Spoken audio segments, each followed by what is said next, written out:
تو وہ دوپٹہ سر پر ڈال کر آپا کے ساتھ کمرے میں آ گئی۔ پھر جیسے ہی وہ ناشتے سے فارغ ہوئی سب لڑکیاں اس کے کمرے میں چلی آئی۔ رات وہ صرف ان کی آوازیں سنتی رہی تھی۔ اب ایک ایک کر کے دیکھ لیا تھا۔ خاصی خوش شکل اور اسمارٹ لڑکیاں تھیں۔ سب شرازی کی کزن تھی، کوئی چچا زاد، کوئی ماموں زاد وغیرہ، اور اس کا یہ خیال فطری تھا کہ جب خاندان میں اچھی خوش شکل لڑکیاں موجود تھیں پھر باہر سے لڑکی لانے کی کیا ضرورت تھی، اور وہ اسی خیال کے تحت ایک ایک کو دیکھ رہی تھی کہ اس میں کیا کمی ہے اور اس میں کیا کمی ہے۔ بھئی آپ تو ہمیں یوں گھور رہی ہیں جیسے ہم کوئی خلائی مخلوق ہیں۔ نرجس کے ٹوکنے پر اسے احساس ہوا کہ وہ واقعی مسلسل سب کو گھور رہی ہے۔ اندر ہی اندر خود کو سرزنش کرتے ہوئے سنبھل کر بیٹھ گئی۔ ایک بات بتائیے، بینا اس کے کندھے پر ہاتھ رکھ کر اسے اپنی طرف متوجہ کرتے ہوئے بولی، آپ کی کس بات یا ادا سے شرازی متاثر ہوئے تھے؟ ہاں، صرف حسین چہروں سے تو وہ کبھی محروم نہیں ہوئے جو ہم سمجھے کہ وہ آپ کے حسن پر مر مٹے۔ بینا کی بات پر نرجس مزید وضاحت کرتے ہوئے سوالیہ نظروں سے دیکھنے لگی تو وہ ذرا سا نفی میں سر ہلا کر بولی، پتہ نہیں، یہ تو آپ انہی سے پوچھیے، انہوں نے آپ کو بتایا نہیں۔ اور وہ نہیں کہنا چاہتی تھی کہ شرازی کو آتے دیکھ کر فوراً سر جھکا لیا۔ تب نرجس اسے مخاطب کر کے پوچھنے لگی، شرازی، ہم نویرہ سے پوچھ رہے تھے کہ ان کی کس ادا نے آپ کو متاثر کیا، اور یہ کہہ رہی ہیں پتہ نہیں۔ انہیں واقعی پتہ نہیں ہوگا۔ بہت سادہ لہجہ تھا اس کا، نہ شوخی نہ معنی خیزی۔ وہ ذرا سی پلکیں اٹھا کر درزیدہ نظروں سے دیکھنے لگی۔ دیوار کے ساتھ رکھے ریک میں جانے کیا تلاش کرنے لگا تھا۔ آپ نے انہیں بتایا نہیں؟ سب لڑکیاں اسی کی طرف متوجہ ہو گئی تھی، جاننے کو بے چین۔ نہیں، مختصر جواب دے کر وہ جانے لگا کہ شمائلہ روک کر بولی، شرازی پلیز، ہم جاننا چاہتے ہیں، بتائیے نا۔ سوری۔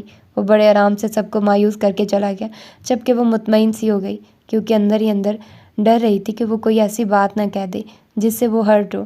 شام میں ولیمے کی تقریب تھی، سبھی اس کی تعریف کر رہے تھے، لیکن ایک وہی ہنوز نظر انداز کیے ہوئے تھا۔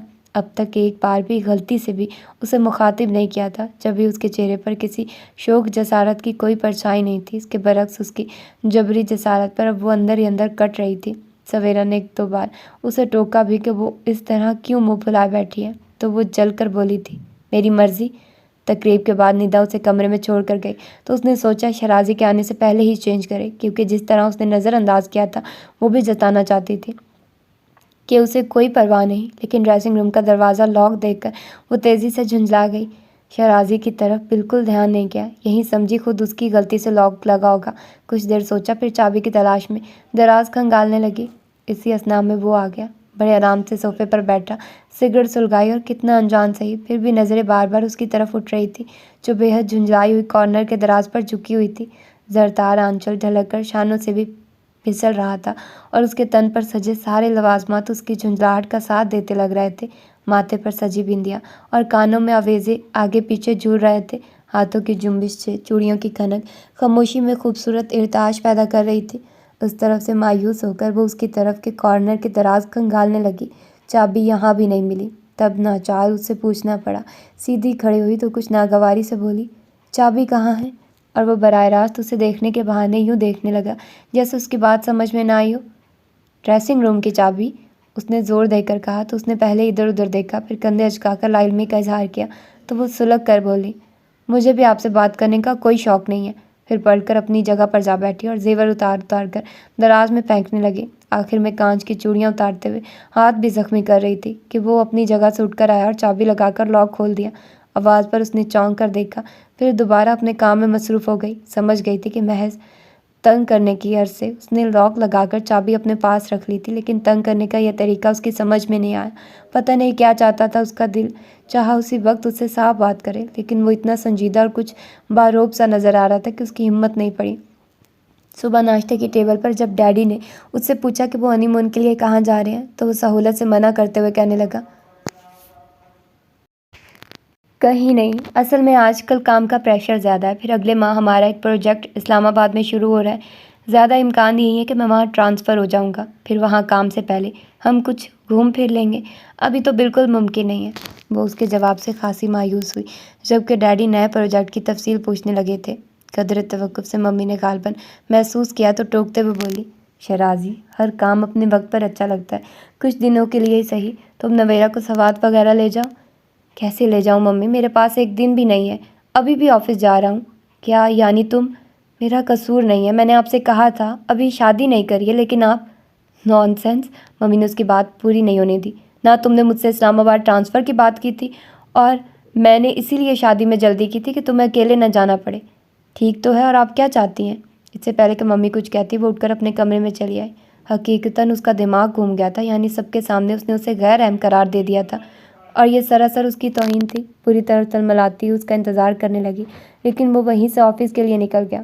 اس نے گاڑی کی آواز سن کر کھڑکی سے پردہ ہٹا کر دیکھا اور اس کے جانے پر مزید تلملا گئی۔ سمجھتا کیا ہے اپنے آپ کو، جیسے میں اس کی منت سماجت کروں گی؟ بڑبڑاتے ہوئے بیڈ کی چادر ٹھیک کر رہی تھی کہ ندا دروازہ نوک کرتے ہوئے اندر چلی آئی اور کچھ خائف سی ہو کر بولی، بھابھی آپ خفا تو نہیں ہیں؟ کس سے؟ وہ قصدن انجان بن گئی۔ وہ بھائی جان نے شاید آپ کو ہرٹ کیا ہے، اور اسے غصہ تھا تو، لیکن وہ تصدیق کر کے گھر کے بقیہ افراد کی نظروں میں اپنی اہمیت کم نہیں کرنا چاہتی تھی، اس لیے ندا کی بات پر ہنستے ہوئے بولی، ارے نہیں، شرازی نے رات ہی میں مجھے بتا دیا تھا کہ وہ بہت مصروف ہے اور ہم ہنی مون کا پروگرام سیٹ کر چکے ہیں۔ پھر انہوں نے ممی کو منع کیوں کیا؟ اس لیے کہ ممی ابھی جانے کو کہہ رہی ہیں اور ہمارا پروگرام اگلے مہینے کا ہے۔ شرازی اسلام آباد سیٹ ہو جائیں پھر؟ گویا آپ بھائی جان سے متفق ہیں۔ ندا یہ دیکھ کر کہ وہ خفا نہیں ہے مطمئن ہو گئی، جبکہ وہ اندر ہی اندر تلملا رہی تھی اور اسے مزید جھوٹ بولنا اور ندا کے سامنے پوز کرنا بہت مشکل تھا، تو اس کی بات کا جواب دیے بغیر ڈریسنگ روم میں آ گئی۔ پھر تیاری کے دوران ہی اس نے ممی کے گھر جانے کا سوچ لیا، اور جب اپنے کمرے سے نکل کر ساس سے کہا تو انہوں نے صاف لفظوں میں منع تو نہیں کیا، لیکن شادی کے بعد پہلی بار اکیلے میکے جانے پر انہیں اعتراض ہوا، اور انہوں نے کہا بھی نرمی سے، ایسے نہیں جاتے بیٹا، شرازی آ جائے اس کے ساتھ جانا۔ شرازی کو تو فرصت ہی نہیں ہے ممی، اور انہوں نے خود مجھ سے کہا تھا کہ میں چلی جاؤں۔ اس نے بدلے کے طور پر اس کا نام لے دیا، اور ممی جھٹلا بھی نہیں سکی، کیونکہ ابھی وہ دیکھ چکی تھی کہ ایک دن کی دلہن کو چھوڑ کر وہ آفس چلا گیا تھا جس پر وہ پہلے ہی نالا تھی۔ اس نئی بات پر انہیں غصہ آ گیا۔ شرازی احمق ہے، ذرا آنے دو اسے، میں پوچھتی ہوں، مشرق اور مغرب میں تمیز نہیں رہی اسے، نالائق گدھا، اور بھی بہت کچھ، اس نے دل ہی دل میں کہا۔ پھر فوراً چہرے پر مایوسی سجا کر بولی، میں کیا کروں ممی، مجھے ابھی جانا ہے۔ شام میں چلی جانا، اس طرح اکیلی جاؤ گی تو تمہارے گھر والے بھی برا مانیں گے۔ ممی نے پھر اس کے لیے نرم لہجہ اختیار کیا، اور وہ سمجھ رہی تھی پھر بھی واضح، تب مجبوراً انہیں اجازت دینی پڑی۔ گھر آئی تو ممی خفا ہونے لگی، جس پر وہ چڑ کر بولی، کیا مطلب ہے آپ کا؟ اب میں شرازی کی انگلی پکڑ کر چلوں گی؟ میرا یہ مطلب نہیں ہے، آج تمہاری شادی کو دوسرا دن ہے اور تم اس طرح چلی آئی ہو۔ تمہاری ساس نے بھی نہیں روکا تھا، پھر میری ضد سے مجبور ہو گئی، اور اگر آپ کا برا لگ رہا ہے تو چلی جاتی ہوں۔ وہ خفگی سے کہہ کر واقعی جانے لگی تو ممی نے اس کا ہاتھ پکڑ لیا، ایسی بچکانہ حرکتیں تم پہلے تو نہیں کرتی تھی، یہ اچانک تمہیں کیا ہو گیا ہے؟ پھر اسے بٹھا کر نرمی سے سمجھاتے ہوئے کہنے لگی، اگر شہرازی نے تمہیں آنے کے لیے کہا تھا تب بھی تمہیں یہاں نہیں آنا چاہیے تھا، اس طرح تو بیٹا وہ ہمیشہ کے لیے لاپرواہ ہو جائے گا۔ گو کہ یہ کوئی بڑی بات نہیں ہے، لیکن ایسی چھوٹی موٹی باتیں ہی مرد کو اس کی ذمہ داری کا احساس دلاتی ہیں، سمجھ رہی ہو نا؟ جی، اس نے سر جھکا لیا، پھر سادگی سے پوچھنے لگی، تو کیا میں واپس چلی جاؤں؟ بے وقوف، ممی نے اسے اپنے ساتھ لگا لیا، اب کیوں جاؤ گی؟ البتہ آئندہ خیال رکھنا۔ اب یہ بتاؤ ناشتہ کیا کرو گی؟ نہیں ممی، بس چائے پیوں گی۔ اچھی بات ہے، اور اگر آرام کرنا چاہو تو اپنے کمرے میں چلی جاؤ، میں چاہے وہیں بھجوا دیتی ہوں، ممی نے اٹھتے ہوئے کہا تو وہ بھی کھڑی ہو گئی اور اپنے کمرے میں آ کر لیٹی تو کچھ دیر تک ممی کی باتوں کے زیر اثر اپنی غلطی کا احساس ہوتا رہا، لیکن جیسے ہی شرازی کا خیال آیا اور اس کا رویہ، تو وہ پھر سے منتفر ہو گئی تھی۔ شام میں جب وہ اسے لینے آیا تو ممی پاپا کے سامنے یہی ظاہر کرتا رہا جیسے وہ اس سے کہہ کر آئی ہو، اور اس سے بھی بہت اچھے طریقے سے بات کی۔ ممی نے رات کے کھانے پر خاصا اہتمام کر لیا تھا، جس پر اس نے احتجاج کیا، ہم مہمان نہیں ہیں ممی، آپ اتنا تکلف نہیں کیا کریں، مجھے بالکل اچھا نہیں لگتا۔ کیا بات کرتے ہیں، یہی دن ہے مہمانی کے مزے لوٹ لیں، دانش بھائی نے خوش دلی سے کہا تو جواباً اس نے چھیڑا، آپ کے کب ارادے ہیں ایسا مہمان ہونے کے؟ میزبانی سے فرصت ملے گی تب سوچوں گا۔ دانش بھائی نے کی برجستگی پر وہ ہنسا، لیکن وہ برا سا منہ بنا کر بولی، سب بہانے ہیں، صاف کیوں نہیں کہتے کہ آپ کو شادی کرنی ہی نہیں ہے؟ ہاں، یہ تم سے کس نے کہا؟ دانش بھائی قصدن حیران شکل بنا کر اسے دیکھنے لگے تو وہ سر جھٹک کر بولی، میں سب سمجھتی ہوں، تم اتنی سمجھدار کب سے ہو گئی؟ جناب میں شروع سے ہی سمجھدار ہوں، اور لوگ میری ذہانت کا اعتراف کر چکے ہیں، وہ روانی سے کہہ گئی، اور وہ چونک کر دیکھنے لگا کیونکہ فوراً ہی اپنی بات یاد آئی تھی، آپ تو بلا کی ذہین ہیں، اور مجھے ذہین لوگ اٹریکٹ کرتے ہیں۔ کون لوگ اعتراف کر چکے ہیں، ذرا مجھے ان کے نام پتے بتاؤ، دانش بھائی نے کہا تو اس سے پہلے کہ وہ بول پڑا، ہوں گے کوئی بے وقوف۔ پھر اس سے کہنے لگا، چلیں نویرا، خاصی دیر ہو گئی ہے، چلیں۔ اچھا ممی ہم چلتے ہیں، وہ اٹھ کر ممی کے گلے لگی، پھر پاپا کے قریب رکی تو انہوں نے سر پر ہاتھ رکھ کر دعا دی۔ اس کے بعد وہ شرازی کی طرف متوجہ ہو گئے تو وہ کچھ مگن سی انہیں چھوڑ کر پہلے ہی باہر نکل آئی۔ کچھ دیر بعد وہ اس کے پیچھے آیا تو اس کا موڈ بدل چکا تھا۔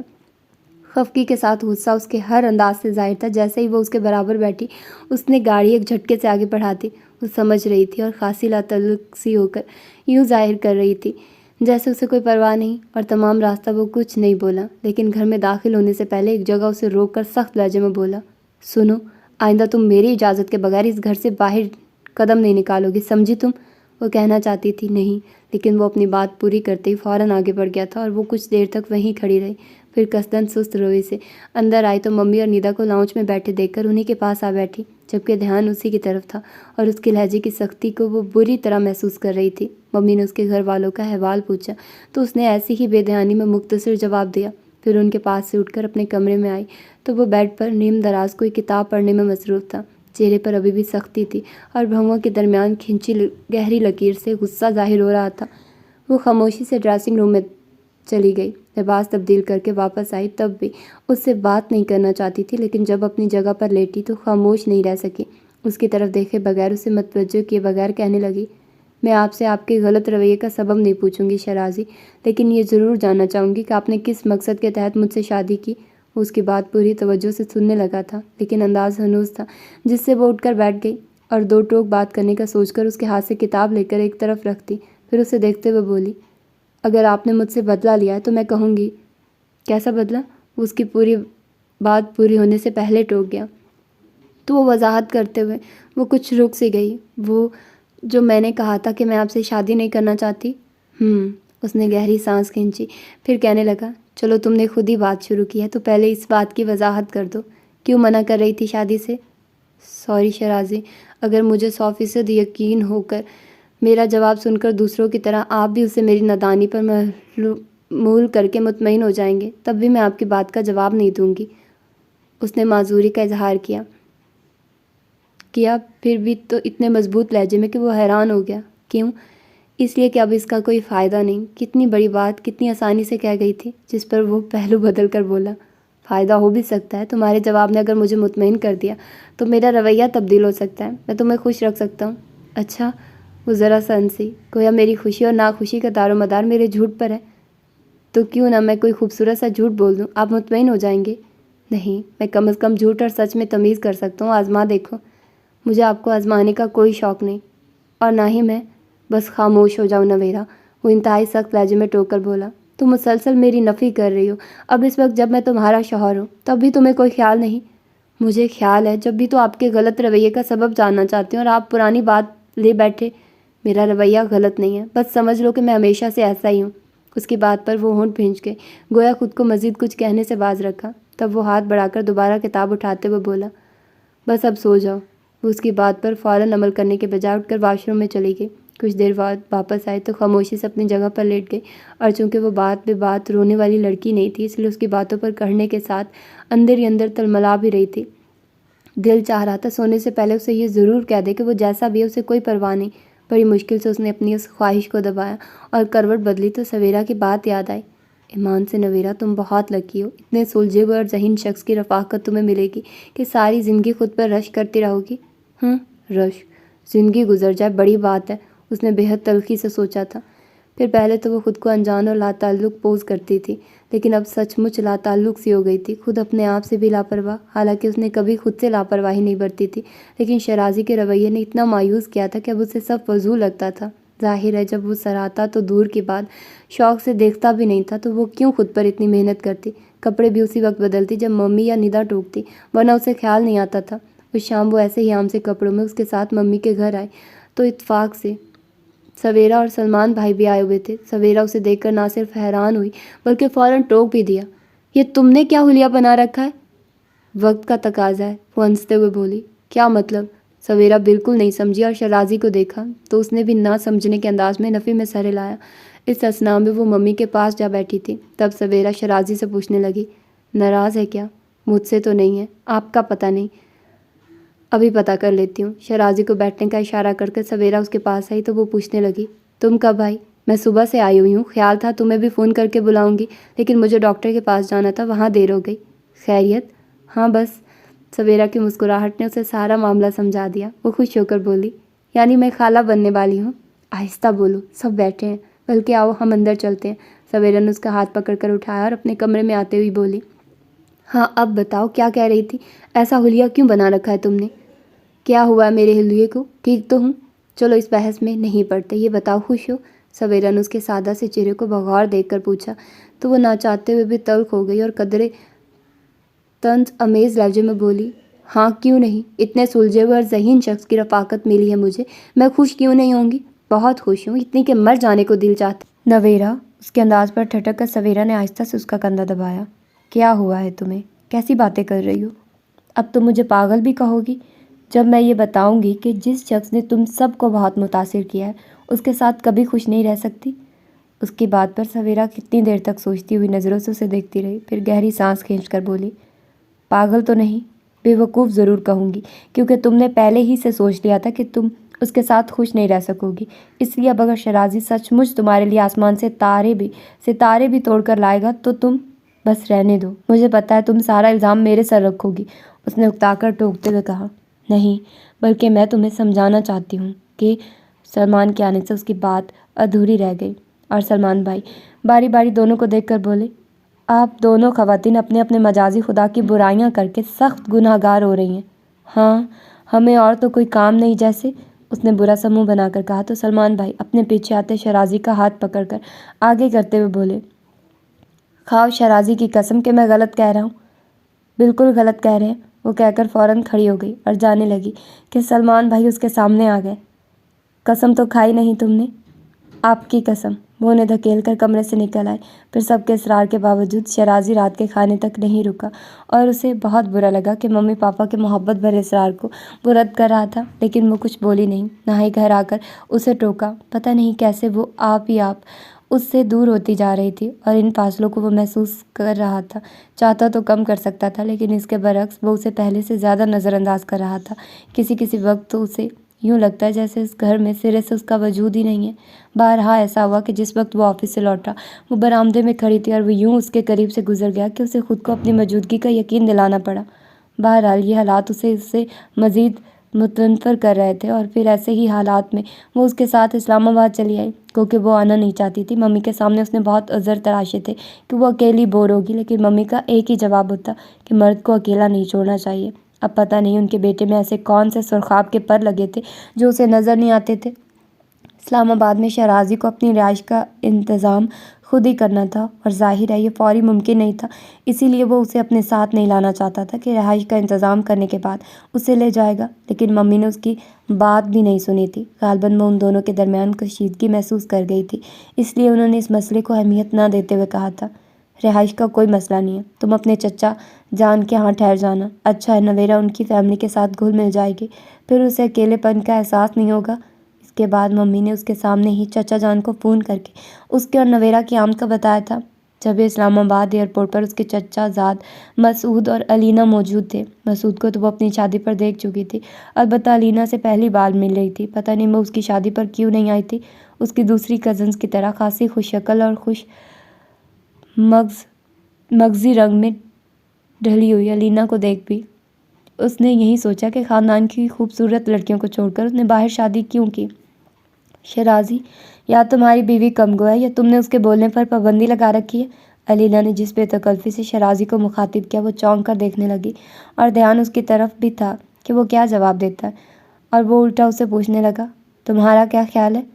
مجھے تو یہ سمجھ خائف سے ہی لگتی ہے، یہ کچھ خائف سی لگتی ہے، کیوں نویرا؟ علینا نے اپنے خیال کا اظہار کرتے ہی اسے مخاطب کیا تو وہ فوراً سنبھل کر بولی، میں کیوں خائف ہوں گی، اور کس سے؟ واقعی تم کسی سے خائف ہوگی؟ علینا نے اس کی تائید کرتے ہوئے شہرازی کو یوں دیکھا جیسے کہہ رہی ہو کہ ٹھیک تو کہہ رہی ہے، اور وہ چڑھتی نظر اس پر ڈال کر شیشے سے باہر دیکھنے لگا تھا۔ چچا جان کا گھر کافی بڑا تھا اور افراد گنتی کے 4، چچا جان، چچی جان، علینا اور مسعود۔ علینا ان کی بڑی اولاد تھی، انٹر کے بعد اپنے ماموں کے پاس لندن چل گئی تھی۔ غالباً اس کا شوق تھا، وہاں سے ماسٹرز کر کے ابھی حال ہی میں لوٹی تھی، جب بھی اس پر مغربی رنگ نمایاں تھا، گو کہ وہ بھی کوئی گھٹے و ماحول کی پروردہ نہیں تھی، پر پھر بھی علینا کے حد درجہ بے باکانہ انداز اسے ناگوار گزرے تھے۔ البتہ مسعود ٹھیک تھا، MS یہیں کر رہا تھا، خاصا سنجیدہ اور بردبار نظر آتا تھا۔ بہرحال چچا جان اور چچی جان دونوں ہی ان کے آنے سے بہت خوش تھے۔ چچا جان تو یہ بھی کہہ رہے تھے کہ شیرازی کو الگ گھر لینے کی ضرورت نہیں ہے، جب تک اسلام آباد میں ہے ان کے پاس رہے، ان کے گھر میں بہت گنجائش ہے، اوپر کا پورشن تو خالی ہی تھا، اور شیرازی نے صاف منع تو نہیں کیا تھا لیکن عمادگی بھی ظاہر نہیں کی تھی، جبکہ وہ یہاں بھی خاموش تھی، جیسے یہ اس کا مسئلہ نہیں ہے۔ شیرازی کا نیا پروجیکٹ تھا، اس لیے وہ آتے ہی مصروف ہو گیا تھا۔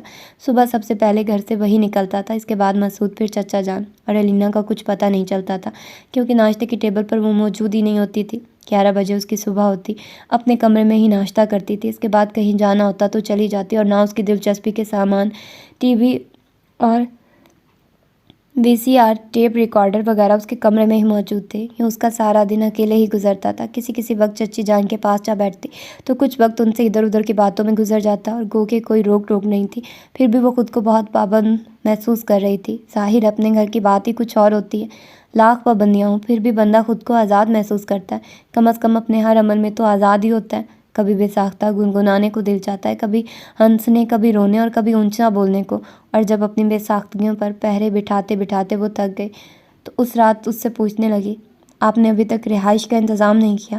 کیا مستقل یہیں رہنے کا ارادہ ہے؟ نہیں، اپنا گھر لیں گے؟ کب؟ اس کے بے صبری سے پوچھنے پر اس نے چونک کر دیکھا، پھر قدر توقف سے پوچھا، یہاں تمہیں کیا تکلیف ہے؟ تکلیف تو نہیں کوئی، بس مجھے اچھا نہیں لگتا۔ اس کی کیا گارنٹی ہے کہ اپنے گھر میں تمہیں اچھا لگے گا؟ وہاں بھی تم ایسے ہی رہو گی؟ بیزار اکتائی ہوئی وہ خاموش رہی تو خود ہی کہنے لگا، بہرحال کچھ دن کی بات ہے، پھر اپنے گھر چلیں گے۔ گھر میں نے لے لیا اور اس کے فی الحال 2 کمرے بھی ڈیکوریٹ کروا دیے۔ چلنے کو تو ہم بھی چلیں، لیکن کچن میں کچھ کام کرانا باقی ہے، پھر میں چاہتا ہوں کوئی کل وقتی ملازمہ مل جائے تاکہ اکیلے میں تمہیں پریشانی نہ ہو۔ جس سرسری انداز میں وہ بتا رہا تھا اسی سرسری انداز میں وہ سن رہی تھی، لیکن اس کی آخری بات پر بے اختیار اس کی طرف دیکھا تو وہ ذرا سے کندھے اچکا کر بولا، ظاہر ہے میں صبح کا گیا شام اور کبھی رات میں لوٹتا ہوں، اس دوران تمہیں گھر کے علاوہ باہر کے بھی کام ہو سکتے ہیں، اس کے لیے ملازم ضروری ہے؟ وہ ابھی بھی خاموش رہی تو کچھ دیر انتظار کے بعد اس نے بھی مزید کچھ کہنے کا ارادہ ترک کر دیا۔ اگلے دن شام سے ذرا پہلے وہ خاموشی سے اکتا کر برآمدے میں نکل آئے۔ فضا میں خنکی بڑھ رہی تھی، پھر بھی وہ وہیں بیٹھ گئی۔ سامنے لان میں رنگ برنگے پھول کھلے تھے، وہ ایسے مناظر سے بہت دلچسپی سے دیکھا کرتی تھی، اور ابھی بھی اس کی نظریں ادھر ہی بھٹک رہی تھی، لیکن منتشر ذہن کے باعث اسے اس منظر میں کوئی دلچسپی نظر نہیں آئی۔ رات سے اب تک وہ یہی سوچے جا رہی تھی کہ وہ اتنی ڈل زندگی کیسے گزارے گی، اور اس کی سمجھ میں نہیں آ رہا تھا کہ کیسے اپنا ہم نوا بنائے۔ سویرا اور ممی تو اسے ہی نادان اور بے وقوف کہہ کر الٹا اسے سمجھانے لگتی تھی۔ پتہ نہیں انہیں شیرازی کا سرد رویہ محسوس کیوں نہیں ہوتا تھا، شاید اس لیے کہ ان کے سامنے وہ کچھ اور ہی بن جاتا تھا۔ آخر کب تک وہ اس طرح پوز کرے گا؟ اس نے سوچا، وہاں سے اٹھنے کا ارادہ کر ہی رہی تھی کہ چوکیدار کے پورا گیٹ کھولنے پر یوں ہی ادھر دیکھنے لگی۔ گاڑی اندر آ کر رکی اور شیرازی کے ساتھ الینا کو اترتے دیکھ کر پہلی بار اسے کچھ عجیب سا لگا، حالانکہ اتنے دنوں سے وہ یہاں تھی۔ گو کہ الینا کے ہر درجہ بے باکانہ انداز اسے ناگوار گزرتے تھے، لیکن شیرازی کے ساتھ اس کی بے تکلفی کو وہ کوئی اہمیت نہیں دے رہی تھی، شاید اس لیے کہ وہ بھی اس کے لیے غیر اہم سا تھا۔ اور اب اچانک جانے کیا ہوا تھا کہ اس کا دل بیٹھنے لگا۔ بالکل غیر ارادی طور پر وہ اسے دیکھ کے گئی، جو گاڑی سے اترنے کے بعد اب اس کے ساتھ کمر ٹیکے کھڑا تھا۔ 3 پیس سوٹ میں اس کی وجاہت نمایاں تھی، پینٹ کی جیبوں میں ہاتھ ڈالے اس کا انداز خاصا لیا دیا سا تھا۔ الینا کی بات سنتے ہوئے اسے دیکھ بھی سرسری نظر سے رہا تھا۔ بہت متاثر کن شخصیت ہے شیرازی کی۔ سویرا کی سرگوشی کہیں قریب ہی سنائی تھی تو اس نے گھبرا کر اس پر سے نظریں ہٹا لی، اور ایک بار پھر وہاں سے اٹھنے کا ارادہ کر رہی تھی کہ الینا نے اسے دیکھ کر پہلے وہیں سے پکارا، پھر تیز قدموں سے قریب چلی آئی اور تعجب سے پوچھنے لگی، تمہیں سردی نہیں لگ رہی؟ اس نے نفی میں سر ہلایا تو کندھے اچکا کر انوز اسی انداز میں بولی، کمال ہے، کس مٹی کی بنی ہوئی ہو؟ پتھر سے بنی ہے یہ۔ عقب سے اس کی آواز آئی، پھر کرسی کھینچ کر بیٹھا اور اسے دیکھ کر بولا، بیمار پڑنے کا ارادہ ہے کیا؟ جاؤ سویٹر پہنو۔ پہن لوں گی، وہ کہہ کر دوسری طرف دیکھنے لگی۔ لگتا ہے نویرا یہاں آ کر بور ہو گئی ہیں، الینا بیٹھتے ہوئے بولی، پھر شیرازی سے کہنے لگی، شیرازی کچھ وقت اس کے لیے بھی نکالا کرو، دیکھو تو بیچاری کیسے مرجھا سی گئی ہے۔ اف، وہ بری طرح سلگ گئی، یعنی اب وہ بیچاری ہو گئی تھی؟ بیچاری کو کہیں آنے جانے کا شوق ہی نہیں، نہ سیر و تفریح نہ شاپنگ، وہ کہہ کر سگریٹ سلگانے میں لگ گیا تو الینا تعجب سے اسے پوچھنے لگی، کیوں نویرا، کیا تمہیں کسی چیز کا شوق نہیں؟ اس کا دل چاہا وہ بدلے میں اسے بری طرح ہٹ کرے، لیکن ابھی کچھ دیر پہلے ہی دل اس کے لیے کسی اور انداز سے دھڑکا تھا، اس لیے چاہنے کے باوجود وہ کچھ نہیں کہہ سکی تو اٹھتے ہوئے بولی، میں چائے کا کیا ہوں؟ میرا خیال ہے اندر ہی چلتے ہیں۔ وہ دونوں بھی اس کے پیچھے چلے آئے۔ پھر جب سے وہ علینا کی شہرازی کے ساتھ بے تکلفی محسوس کرنے لگی تو اس کا بس نہیں چلتا تھا کہ فوراً اپنے گھر شفٹ ہو جائے۔ اور وہ کیا سوچے ہوئے تھا کہ اس روز کے بعد سے پھر کوئی ذکر ہی نہیں کیا تھا، بلکہ اس کے انداز سے یوں لگتا تھا جیسے اس کا یہاں سے جانے کا کوئی ارادہ نہ ہو۔ وہ چاہتی تو ٹوک سکتی تھی، لیکن ہر بات ہی انا کا مسئلہ بن رہی تھی۔ کہیں وہ ایسا نہ سمجھے اور کہیں وہ ایسا نہ سمجھے، جانے کیوں ہر بات میں اپنی شکست نظر آ رہی تھی۔ بس اندر ہی اندر کرنے لگی تھی۔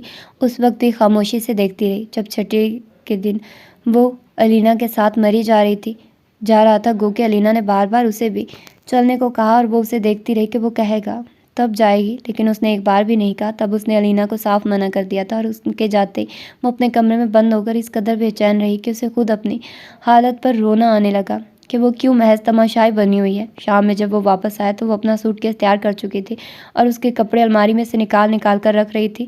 وہ کچھ دیر تک اس کی کارروائی دیکھتا رہا، پھر پوچھے بغیر نہ رہ سکا، یہ کیا کر رہی ہو؟ ہم اسی وقت اپنے گھر جائیں گے، وہ اپنے کام میں مصروف رہ کر بولی تو اس نے بے ساختہ مسکراہٹ کو ہونٹوں میں دبا لیا۔ پھر بے نیازی سے بولا، اس وقت تو مشکل ہے۔ کیا مشکل ہے؟ وہ رک کر اسے دیکھنے لگی تو دونوں ہاتھوں کو آپس میں رگڑتے ہوئے بولا، سردی بہت ہے، صبح چلیں گے۔ صبح آپ کو آفس جانا ہوگا؟ چھٹی کر لوں گا۔ صاف ٹالنے والا انداز تھا۔ وہ بھی ضد میں آ گئی، نہیں ابھی چلیں گے، میں نے چچی جان سے بھی کہہ دیا ہے۔ کیا کہا ہے ان سے؟ یہیں کہ آپ مجھے تیار رہنے کا کہہ گئے تھے۔ وہ بلا ارادہ سچ بول گئی، یہ تم ہر بات میرے سر کیوں ڈال دیتی ہو؟ آپ بھی تو ایسا ہی کرتے ہیں۔ میں نے کب؟ علینا کے آنے سے اس کی بات ادھوری رہ گئی۔ وہ چائے لے کر آئی تھی، ٹرے بیڈ پر رکھی، پھر اس میں سے ایک مگ اٹھا کر اس کی طرف بڑھاتے ہوئے بولی، لو شرازی، صرف تمہاری خاطر کچن میں گئی، ورنہ دل تو چاہ رہا تھا فوراً کمبل میں گھس جاؤں۔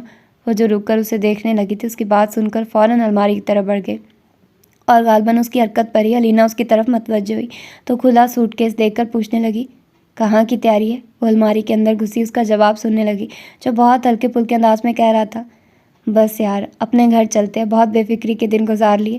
تو کیا ابھی جا رہے ہو؟ ہاں، اس سے پہلے کہ وہ بول پڑی اور پڑھ کر کھلے سوٹ کیس کو قدرے زور سے بند کر کے گویا جتایا کہ ہر صورت ابھی جانا ہے۔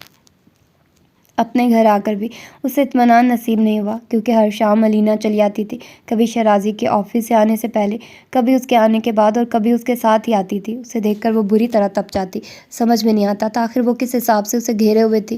شام کا سارا وقت اس کے پاس بیٹھی بے مقصد باتیں کرتی رہتی، وہ ادھر سے ادھر آتے جاتے اپنے ہر انداز سے ناگواری کا اظہار کرتی، لیکن دونوں میں سے کسی پر اثر نہیں ہوتا تھا اور اس سے زیادہ حیرت شہرازی پر تھی، کیونکہ اس کے بارے میں اس نے سنا بلکہ خود بھی دیکھا تھا کہ وہ لڑکیوں کے ساتھ بہت کم بات کرتا تھا۔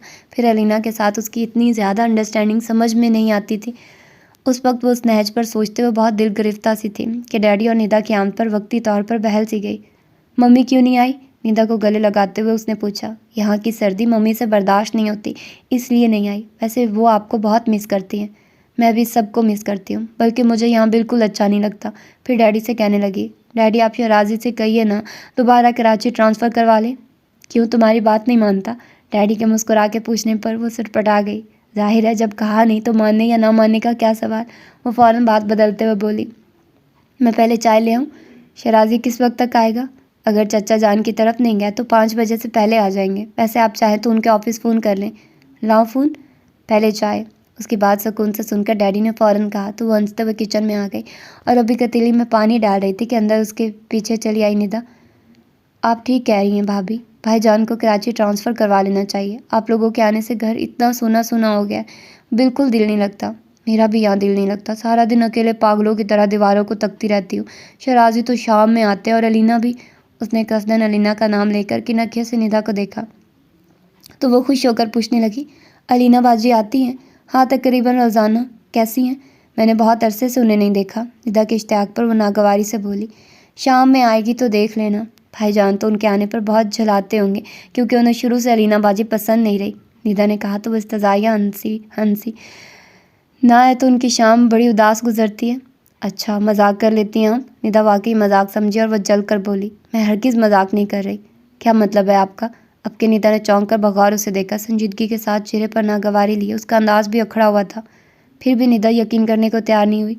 آپ کا وہم ہے بھابھی بنا بھائی جان کو؟ بھائی خود ہی دیکھ لینا۔ اس نے اکتا کر بات ختم کر دی اور ٹرے اٹھا کر اسے چلنے کا اشارہ کیا تو ندا کچھ الجھتے ہوئے اس کے ساتھ چل پڑی۔ پھر جس وقت وہ رات کے کھانے کی تیاری میں لگی تھی اس وقت شیرازی اور علینا ایک ساتھ آئے۔ ندا اس کے پاس کھڑی تھی، بھائی کی آواز سنتے ہی بھاگی گئی۔ اس نے بس وہیں سے جھانک کر دیکھا۔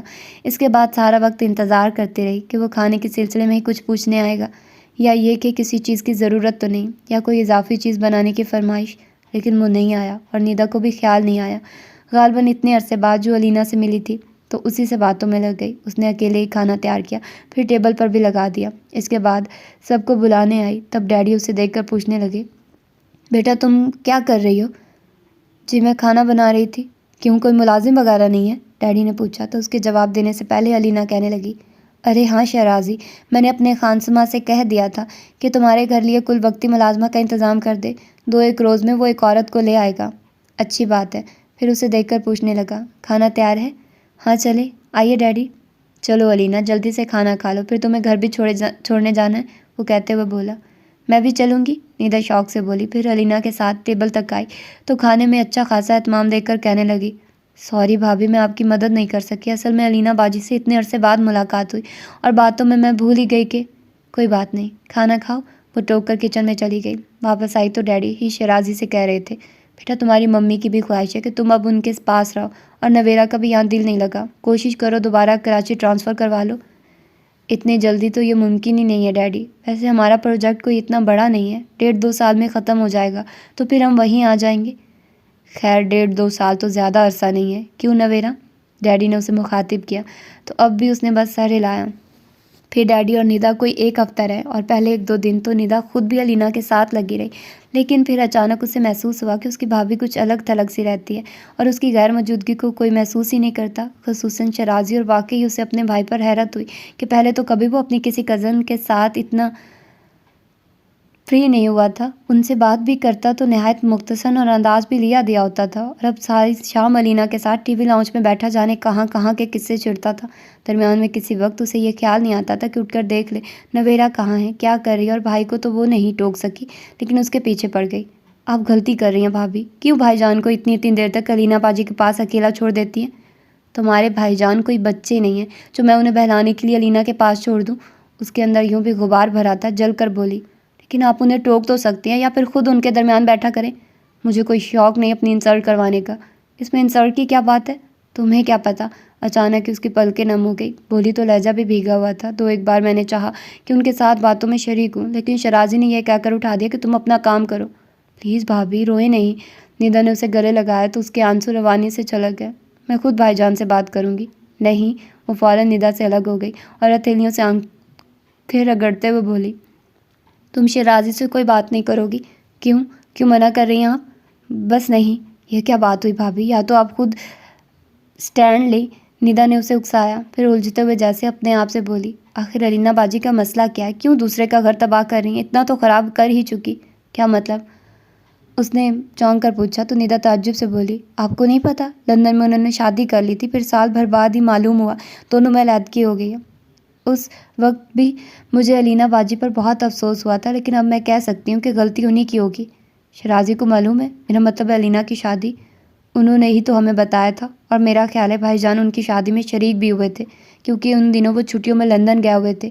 ندا سوچتے ہوئے بولی، پھر اسے دیکھ کر کہنے لگی، بہرحال بھابھی آپ کو خیال کرنا چاہیے۔ کیا خیال کروں؟ یہیں کہ جب علینا باجی آئیں تو؟ شیرازی کے آنے سے ندا خاموش ہو گئی، جبکہ وہ یوں ہی بے دھیانی میں اسے دیکھنے لگی تھی۔ وہ سیدھا الماری کی طرف بڑھ گیا، پھر وہیں سے ندا کو مخاطب کیا، کل چھٹی کا دن ہے ندا، مری جب چلو گی؟ ہاں چلیں گے، ندا خوش ہو کر بولی۔ سنا ہے خوب برف باری ہو رہی ہے، پھر تو بہت مزہ آئے گا، کیوں بھابھی؟ ہاں مجھے بھی برف سے ڈھکے پہاڑ بہت اچھے لگتے ہیں، وہ بھی ندا کی طرح خوش ہو کر بولی تو الماری بند کرتے ہوئے وہ پلٹ کر اسے دیکھنے لگا۔ آنکھوں میں امڑی گلابی اس کا رونا ظاہر کر رہی تھی۔ اسے افسوس ہوا کہ کہیں وہ اسے بہت زیادہ تو نہیں ستا گیا۔ بے اختیار ایک قدم اس کی طرف بڑھا، لیکن پھر کسی خیال کے تحت وہیں سے باہر نکل گیا۔ اگلے روز مری جاتے ہوئے وہ بار بار یہی کہہ رہا تھا کہ علینا کو بھی ساتھ لے چلتے ہیں، اور وہ تو خاموش رہی، لیکن ندا نے ہر بار ٹوکا تھا کہ انہیں لے جانے کی ضرورت نہیں ہے۔ اس کے باوجود اس نے پہلے گاڑی چچا جان کے گھر روکی اور انہیں گاڑی میں ہی چھوڑ کر یہ کہتے ہوئے اندر گیا کہ وہ علینا کو لے کر آتا ہے، لیکن کچھ دیر بعد وہ مایوس سا واپس آیا اور ڈرائیونگ پر بیٹھتے ہوئے بولا، اسے بھی آج ہی بیمار ہونا تھا۔ طنزیہ یہ انداز میں اس نے تعصب کا اظہار کیا اور فوراً شیشے سے باہر دیکھنے لگی تھی، جس کا بدلہ اس نے یوں لیا کہ مریم سارا وقت علینا کا ذکر کرتا رہا۔ وہ اندر ہی اندر تلملاتی رہی لیکن بولی کچھ نہیں، البتہ واپس آتے ہی ندا سے کہنے لگی، میں بھی تمہارے ساتھ چلوں گی کراچی۔ ضرور چلیں، ندا فوری طور پر یہی کہہ سکی کیونکہ یہ ساری صورتحال خود اس کی سمجھ میں نہیں آ رہی تھی۔ کچھ دیر سوچنے کے بعد کہنے لگی، بھائی جان سے پوچھ لیں، پتہ نہیں وہ آپ کو ہمارے ساتھ جانے دیں گے یا نہیں۔ ارے ان کی تو دلی خواہش ہوگی کہ میں کہیں دفعہ ہو جاؤں، اس نے اتنے غصے میں کہا کہ ندا خاموش ہو گئی اور اسے یقین تھا کہ وہ اس کے جانے کا سن کر خوش ہوگا، لیکن اس کے برعکس رات میں جب اس نے اپنے جانے کی بات کی تو وہ کتنی دیر تک اسے دیکھتا رہا، پھر پوچھنے لگا، کیوں جانا چاہتی ہو؟ اپنے آپ سے پوچھیے، وہ بلا ارادہ کہہ گئی۔ اپنے آپ سے کیا پوچھوں؟ یہی کہ وہ کچھ کہتے کہتے رک گئی اور قدر توقف سے ضدی لہجے میں بولی، بس میں جا رہی ہوں، کوئی ضرورت نہیں ہے ابھی جانے کی، 1-2 مہینے بعد میرا جانا ہوگا، تب تمہیں بھی لے جاؤں گا۔ اپنی بات منوانے کے لیے وہ اچانک رویہ بدل لیتا تھا، یوں روب سے بولا کہ کتنی دیر کے لیے وہ خاموش ہو گئی۔ اس دوران مسلسل خود کو سرزنش کرتی رہی کہ آخر وہ اس کے روب میں کیوں آ جاتی ہے۔ کتنی دیر بعد بولنے پر آمادہ ہوئی تو کہنے لگی، ڈیڈی اور ندا کے ساتھ جانے پر آپ کو اعتراض کیوں ہے؟ اعتراض مجھے تمہارے جانے پر بھی نہیں ہے، بس اپنا خیال ہے کہ ایک تو میں اکیلا ہو جاؤں گا، دوسرے کھانے وغیرہ کی پرابلم بھی ہوگی، نہ تو آپ اکیلے ہوں گے اور نہ کھانے کی پرابلم ہوگی۔ اس کی بات پر وہ خاصی جذبز ہو کر بولی، اماں ہے نا، اب تو کھانے کا انتظام وہیں کرتی ہیں، رہی تنہائی تو وہ صرف تمہارے خیال سے دور نہیں ہو سکتی۔ وہ فوراً بول پڑا تو ایک پل کو وہ حیران ہوئی، پھر سر جھٹک کر بولی، میرا خیال ہے آپ مجھے بے وقوف نہیں بنا سکتے۔ کیا مطلب ہے تمہارا؟ پہلے کب میں نے تمہیں بے وقوف بنایا ہے؟ مجھے نہیں پتہ۔ وہ منہ پھلا کر لیٹ گئی۔ پھر جب اس نے ندا کو بتایا کہ شرازی اسے ان کے ساتھ نہیں جانے دے رہا تو وہ بے اختیار بولی تھی، مجھے پتا تھا بھائی جان آپ کو نہیں جانے دیں گے، وہ آپ کے بغیر رہ ہی نہیں سکتے۔ بس کرو ندا، تم تو ایسی باتیں مت کرو، اس نے تعصب بھرے انداز میں ٹوکا تو ندا اس کی تھوڑی چھو کر بولی، جو سچ ہے وہی کہہ رہی ہوں، یقین کریے، اگر بھائی جان آپ کو جانے کی اجازت دے دیتے تو مجھے بہت دکھ ہوتا۔ میں سمجھتی وہ بدل گئے ہیں، لیکن نہیں، وہ نہیں بدل سکتے۔ واقعی وہ نہیں بدل سکتے، اوور روز جیسے تھے ابھی بھی ویسے ہیں۔ ندا نے پتہ نہیں کیا سوچ کر کہا اور وہ اپنے حساب سے کہہ رہی تھی، آخر کو میرے بھائی ہیں، ندا ترا کر بولی تو وہ ہوں انداز میں سر ہلا کر دوسری طرف دیکھنے لگی۔ ڈیڈی اور ندا چلے گئے تو وہ پھر اکیلی ہو گئی۔ ایک اماں تھی جو کام کاج سے فارغ ہو کر اس کے پاس آ بیٹھتی اور ان سے وہ کیا باتیں کرتی، بس انہی کی سنتی تھی۔ پتہ نہیں کون سی زبان بولتی تھی کہ وہ کوئی بات ہی سمجھ پاتی اور اپنی بات سمجھانے میں بھی اسے مشکل پیش آتی کیونکہ وہ اردو نہیں جانتی تھی۔ کسی وقت وہ اپنا سر پیٹ لیتی کہ کہیں کہتی کیا اور ہوتا کیا تھا۔ اس وقت وہ انہیں کوئی بات سمجھانے کی کوشش میں جھنجھلائی جا رہی تھی اور وہ سامنے بیٹھا بڑی دلچسپی سے اسے دیکھنے کے ساتھ اس کی جھنجھلاہٹ پر محظوظ بھی ہو رہا تھا۔ بیچاری اماں سمجھی کہ وہ ان پر ناراض ہو رہی ہیں، مسکین سی شکل بنا کر کھڑی تھی۔ تب وہ ان پر رحم کھا کر چلا آیا۔ وہ اس سے کہنے لگا، کیا بات ہے مجھے بتاؤ؟ میں ان سے یہ کہہ رہی ہوں کہ آج سردی زیادہ ہے، فرش نہ دھوئیں تو یہ بات آرام سے بھی کہی جا سکتی ہے۔ اس نے قصداً چھیڑا تو وہ غصے سے بولی، آپ کہہ دیں آرام سے۔ اس نے اماں ہی کی زبان میں اس کی بات ان تک پہنچائی اور ان کے جانے کے بعد اس سے کہنے لگا، تمہیں تو ان کے ساتھ بہت مغز ماری کرنی پڑتی ہوگی، ایسا کرو ان کی زبان سیکھ لو، کوئی اتنی مشکل نہیں ہے۔ شکریہ، مجھے اگر سیکھنی ہوگی تو سب سے پہلے وہ زبان سیکھوں گی جو آپ کی سمجھ میں آئے۔ اس کی بات پر بے ساختہ ہنسا، پھر قدرے شوق نظروں سے دیکھ کر پوچھنے لگا، کیا سمجھانا چاہتی ہو مجھے؟ اس کی شوق نظروں نے اندر ہلچل مچا دی۔ نروس سی ہو کر وہ اس کی طرف سے رخ موڑ گئی اور کچھ کہنا چاہتی تھی کہ علینا کی گاڑی کا ہارن سن کر ہونٹ بھینچ گئے۔ کچھ دیر رکا رہا، غالباً اس کے بولنے کا انتظار کیا، پھر یہ کہتے ہوئے باہر نکل گیا، میں علینا کے ساتھ ایک ضروری کام سے جا رہا ہوں، واپسی میں کچھ دیر ہو جائے گی۔ علینا کے ساتھ ضروری کام؟ اس نے تلخی سے سوچا اور سارا دن اس کے اندر الاؤ دہکتا رہا تھا۔ پھر شام میں وہ لوٹا تو علینا بھی ساتھ تھی۔ اس نے دیکھا ہمیشہ سے مختلف ہولیوں میں تھی، کاٹن کا شلوار سوٹ، ہاف کوٹ اور دوپٹے کی جگہ مفلر گلے میں لپٹا ہوا تھا، کچھ سنجیدہ بھی لگ رہی تھی۔ اماں نے چائے بنا لی تو جانے کیا سوچ کر وہ خود ہی بڑے ٹرے اٹھا کر ان دونوں کے پاس آ گئی۔ شرازی نے ایک مگ اٹھا کر پہلے علینا کو دیا، پھر خود لیا تو اس نے ٹرے وہیں ٹیبل پر رکھ دی اور اپنا مگ لے کر بظاہر انجان اور لا تعلق سی ہو کر بیٹھ گئی۔ تم؟ وہ اسے بیٹھے دیکھ کر اسی قدر کہہ پایا تھا کہ وہ بول پڑی، چلی جاؤں؟ خاصی ذہین ہو، اس کے مسکرا کر کہنے پر شاکی لہجے میں بولی، ذہین ہوتی تو یہاں کبھی نہ ہوتی۔ اس کے ساتھ ہی اٹھ کر اپنے کمرے میں آ گئی۔ حقیقتاً اس وقت اس کا ضبط جواب دے گیا تھا۔ کھولتے دل و دماغ کے ساتھ ادھر سے ادھر ٹہلتے ہوئے علینا کے جانے کا انتظار کرنے لگی، حالانکہ دل تو چاہ رہا تھا پہلے علینا ہی سے پوچھے کہ وہ کس حساب سے شرازی پر قبضہ جمائے ہوئے ہے، لیکن محض اس خیال سے کہ خود کو روکے ہوئے تھی کہ اگر شرازی نے اس کے بجائے علینا کا ساتھ دیا تو وہ کتنی ہرٹ ہوگی۔ کتنی دیر بعد جب وہ کمرے میں آیا تو وہ ٹہلنے کے بجائے تھک کر دونوں ہاتھوں میں سر تھامے بیٹھی تھی۔ وہ تشویش سے پوچھنے لگا، کیا ہوا نویرا، ٹھیک تو ہو؟ علینا چلی گئی کیا؟ اس کی بات نظر انداز کر گئی۔ ہاں کیوں؟ اس کے اتنے آرام سے پوچھنے پر وہ بالکل ہی آپے سے باہر ہوگی۔ ایک جھٹکے سے اپنی جگہ سے اٹھ کر اس کے مقابل آتے ہوئے بولی، کیوں آتی ہے وہ یہاں؟ کیا تعلق ہے اس کا آپ سے؟ اس نے ایک گہری نگاہ اس کے سرخ چہرے پر ڈالی اور ہنوز اسی انداز میں بولا، کزن ہے وہ میری، یہ تو مجھے بھی معلوم ہے اور میں اس کے علاوہ جاننا چاہتی ہوں کیا تعلق ہے۔ اس کے چیخنے پر وہ پیشانی پر بل ڈال کر قدرے سخت لہجے میں بولا، کیا مطلب ہے تمہارا؟ بہت اچھی طرح جانتے ہیں آپ، نادان نہیں ہیں، اور مجھے تو صرف اتنا بتا دے کہ جب علینا سے آپ کی پہلے سے کوئی کمٹمنٹ تھی تو پھر مجھے لانے کی کیا ضرورت تھی؟ تم اپنے حواسوں میں نہیں ہو۔ اس کی بات کو اہمیت نہ دیتے ہوئے جانے لگا، لیکن وہ خود سامنے آ کر راستہ روک کر کھڑی ہو گئی۔ آپ ایسے نہیں جا سکتے شرازی، پہلے میری بات کا جواب دیں۔ تمہاری فضول باتوں کا میرے پاس کوئی جواب نہیں ہے۔ وہ اسے ایک طرف دھکیل کر باہر نکل گیا تو وہ کچھ دیر تک اس کے پیچھے نظریں جمائے کھڑی رہی۔ پھر کچھ سمجھ میں نہیں آیا تو کمرے کا دروازہ زور سے بند کر کے اندر سے لاک لگا دیا۔ اس کا بس نہیں چل رہا تھا، کیا کر ڈالے؟ ایک ایک چیز اٹھا کر پٹکتی رہی۔ اس پر بھی غصہ کم نہیں ہوا تو ہاتھوں میں چہرہ چھپا کر رونے لگی، اور کیونکہ وہ بات بات پر رونے والی لڑکی نہیں تھی اس لیے اپنے رونے پر بھی اسے غصہ آ رہا تھا کہ وہ کیوں رو رہی ہے۔ بار بار آنکھیں رگڑتی لیکن آنسو رکنے کا نام نہیں لے رہے تھے۔ تبھی دروازے پر دستک کے ساتھ اس نے پکارا، نویرا دروازہ کھولو۔ اس نے کوئی جواب نہیں دیا اور واش روم میں جا کر منہ ہاتھ دھونے لگی۔ واپس آئی تو وہ اسی طرح پکار رہا تھا۔ اب اس کی آواز میں جھنجھلاہٹ کے ساتھ تشویش بھی تھی۔ دروازہ کھولو نویرا۔ کیوں؟ وہ دروازے سے لگ کر تیز لہجے میں بولی، اور دوسری طرف غالباً اس کی آواز سن کر وہ مطمئن ہو گیا۔ کیوں کا کیا مطلب ہے؟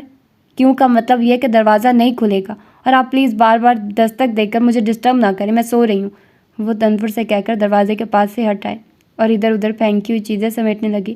پھر بیڈ کی چادر ٹھیک کرتے ہوئے خیال آیا کہ اس نے واقعی دوبارہ دستک نہیں دی۔ گویا لاشعوری طور پر وہ منتظر تھی کہ وہ اصرار کرے گا، لیکن دوسری طرف ایک دم خاموشی چھا گئی تھی۔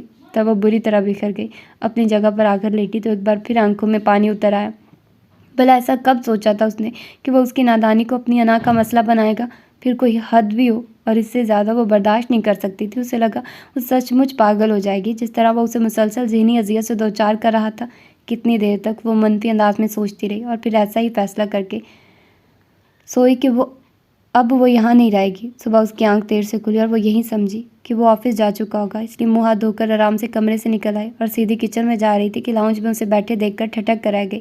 وہ اخبار دیکھنے میں مصروف تھا، پھر بھی اس کی موجودگی سے بے خبر نہیں تھا۔ کچھ دیر اس کے بولنے کا انتظار کیا، پھر گھڑی دیکھتے ہوئے کھڑا ہوا تو اسے مخاطب کیے بغیر اور اس کی طرف دیکھے بنا کہنے لگا، جانتی ہو رات مجھے سونے میں کتنی پرابلم ہوئی، بلکہ شاید میں پوری رات نہیں سویا۔ صبح کسی وقت آنکھ کھلی تھی، پھر فوراً اٹھ بھی گیا۔ وہ بالکل نہیں سمجھی کہ وہ اس پر کیا جتا رہا ہے، اور قدر توقف سے وہ گہری سانس کھینچ کر بولا، بہرحال آئندہ ایسی حرکت نہیں کرنا، اور سنو میں 1-2 دن کے لیے لاہور جا رہا ہوں، تمہیں اگر یہاں کوئی پرابلم ہو تو چچا کے ہاں چلی جانا۔ نہیں، میں کراچی جاؤں گی۔ رات اس نے جو فیصلہ کیا تھا اسی کے تحت حتمی انداز میں بولی، کراچی اگلے مہینے لے جاؤں گا۔ وہ بے نیازی سے کہہ کر جانے لگا تو وہ پکار کر بولی، سنیے شرازی، مجھے آپ کے ساتھ نہیں جانا۔ وہ اس کے پکارنے پر رک گیا تھا، بہت خاموشی سے اسے دیکھنے لگا، پھر ذرا سے کندھے اچکا کر بولا، آئی ایم سوری، میں اس وقت جلدی میں ہوں، اگر بہت ضروری کام نہ ہوتا تو میں رک کر تمہاری بات سنتا۔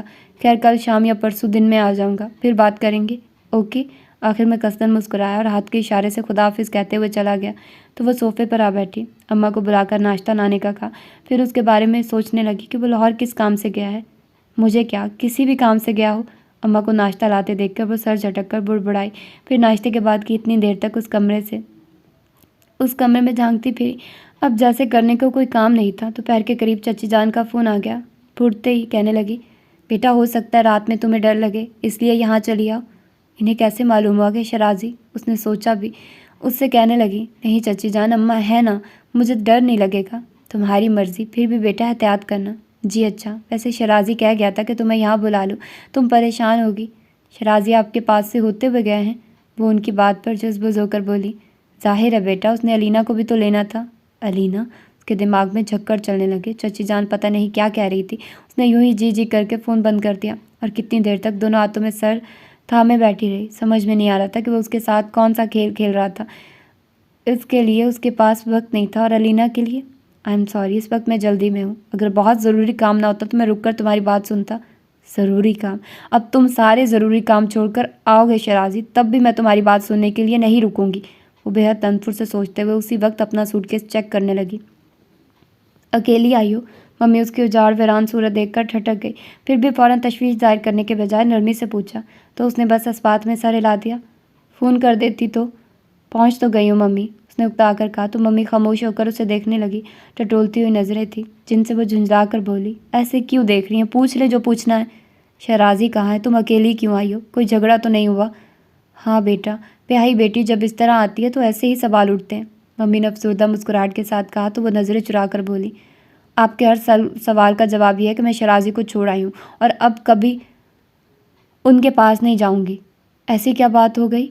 سوری ممی، مجھ سے کچھ نہ پوچھیے، اس لیے کہ آپ لوگوں کے نزدیک میں بے وقوف، احمق، نادان، جانے کیا کچھ ہوں اور آپ میری بات پر یقین نہیں کریں گی۔ ممی اس کی بات سن کر بے وقوف کہتے کہتے رہ گئی، پھر قدرے توقف سے بولی، میرا خیال ہے اس وقت تم ڈسٹرب ہو، جاؤ آرام کرو۔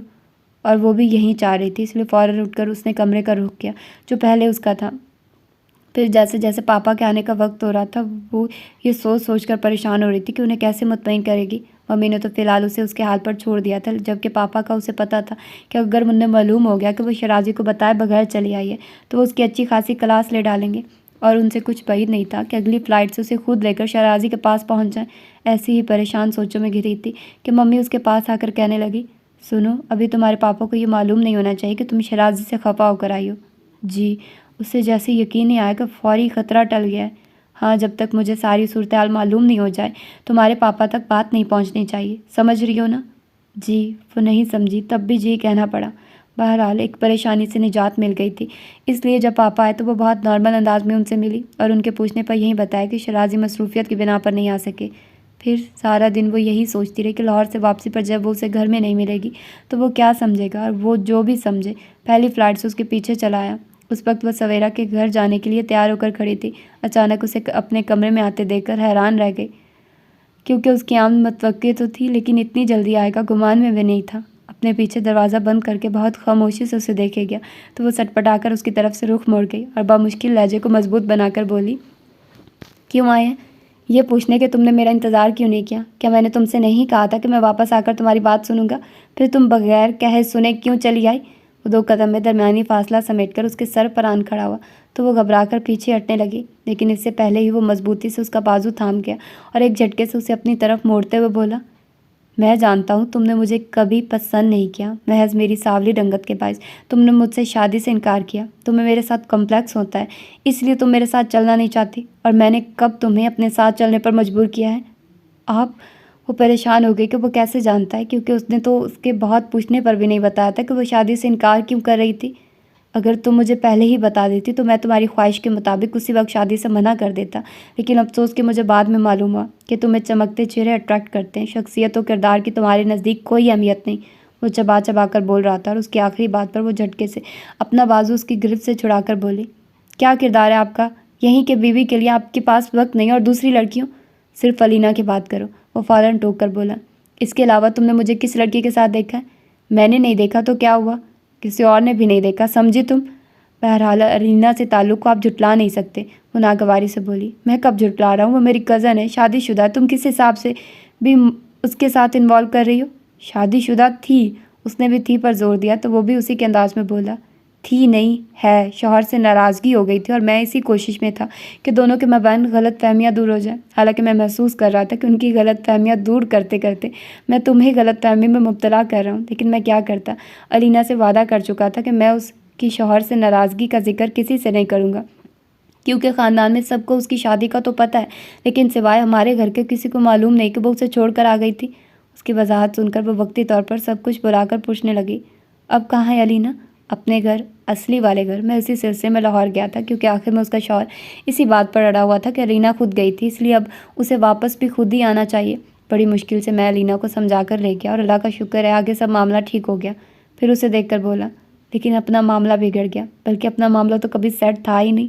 جس بز سی ہو کر کھڑکی کے پاس جا کھڑی ہوئی اور اسے قدر توقف سے بظاہر سرسری انداز میں پوچھنے لگی، آپ کو کس نے بتایا کہ میں آپ سے شادی کیوں نہیں کرنا چاہتی تھی؟ سویرا نے، لیکن تم مجھ سے لڑنا نہیں، کیونکہ میرے بہت اصرار کرنے پر اس نے بتایا تھا، وہ بھی اس وقت جب شادی کی تاریخ طے ہو چکی تھی، اور ظاہر ہے اس وقت میں تمہاری خواہش پوری نہیں کر سکتا تھا، اور مجھے یہ بھی گوارا نہیں ہوا کہ تم میرے ساتھ محض کمپرومائز کی زندگی گزارو، اس لیے پہلے فطری طور پر میرا رویہ ٹھیک نہیں رہا، اور ابھی بھی میں قصداً خود کو تم سے دور رکھتا ہوں کہ جب محبت ہوگی تو دوریاں آپ ہی آپ مٹ جائیں گی، بہت سیدھے سادے انداز میں کہہ کر سگریٹ سلگانے لگا، اور جب سگریٹ سلگا کر اس پر نظر ڈالی تو وہ ایک ٹک اسے دیکھ رہی تھی، مسکرا کر بولا، کچھ ہی غلط کہا میں نے؟ وہ کچھ نہیں بولی، کیونکہ اس کے ذہن کے دریچوں پر سویرا کی سرگوشی دستک دے رہی تھی۔ ایمان سے نویرا، تم بہت لکی ہو، اتنے سلجھے ہوئے اور ذہین شخص کی رفاقت تمہیں ملے گی کہ تم ساری زندگی خود پر رشک کرو گی۔ کیا سوچ رہی ہو؟ اس نے پوچھا تو وہ اپنے آپ مسکرا کر بولی، شاید۔ سویرا ٹھیک کہہ رہی تھی۔ اور یہ تھا ناول، خوبصورت سا، حالانکہ تھوڑا سا اور کرنا چاہیے تھا، ان کی غلط فہمی تھوڑی سی دور کرنی چاہیے تھی، لیکن خیر جلدی ختم ہو گیا۔ بہرحال بہت مزے کا ناول تھا، سٹوری بھی بہت اچھی تھی، جو ہیرو کا کریکٹر تھا وہ بھی بہت سٹرونگ اور اچھا تھا، ہم ایسے نہیں کہہ سکتے کہ جھول تھا اور کوئی اس طرح سے بنتا نہیں تھا اس کی ناراضگی، اس نے بھی صحیح اس کو تپ چڑھائی اور مزے کا تھا، مجھے بہت مزہ آیا اس ناول کو پڑھ کر۔ آپ لوگ اپنا فیڈ بیک دیجیے گا، آپ لوگوں کو کیسا لگا یہ ناول، آپ لوگوں نے انجوائے کیا نہیں کیا، سب بتائیے گا۔ تو پھر ٹھیک ہے، ملتے ہیں کسی اور اچھے سے ناول کے ساتھ۔ آپ لوگوں کو بتاتی چلوں کہ میرا ارادہ ہے تانیہ طاہر کے ناول کو سٹارٹ کرنے کا، جو کہ میں 1-2 دن میں سٹارٹ کروں گی انشاءاللہ، اور یہ میں نہیں کہتی کہ میں آپ لوگوں کو لانگ ایپیسوڈز دیا کروں گی، لیکن یہ ہے کہ آپ لوگوں کو ڈیلی بیسس پر ایپیسوڈز ضرور ملا کریں گی، ٹھیک ہے؟ کیونکہ ابھی میرے ایگزامس ہونے ہیں اور میں بزی بھی ہو جاؤں گی، اور تھوڑا بہت مجھے فلو ہے، فلو تو یار رات کو زیادہ فیل ہوتا ہے، جب آپ سوتے ہو نا تو آپ کے گلے میں وہ سارا وہ فیل ہوتا ہے، آپ کو سمجھ تو آ رہی ہوگی، لیکن جب آپ ڈیلی بیسس میں ہوتے ہیں نا تو تب اتنا فیل نہیں ہوتا، لیکن رات کو سونے میں آپ کو بہت زیادہ، مجھے تو بہت زیادہ کھجلی ہوتی ہے گلے میں، اور وہ بہت زیادہ عجیب طرح کی سچویشن ہوتی ہے۔ خیر میں کسی کو بتا نہیں سکتی کیونکہ آپ لوگ خود ہی سمجھ جاؤ گے، کیونکہ سب کو فلو ہوتا ہے اور یہ سبھی کو ایک کامن سی ایک کہہ لیتے کے ہوتی ہے۔ تو خیر ملتے ہیں پھر انشاءاللہ کسی اور بھی ناول کے ساتھ، اور تانیہ طاہر کے ناول کے ساتھ بھی۔ اللہ حافظ۔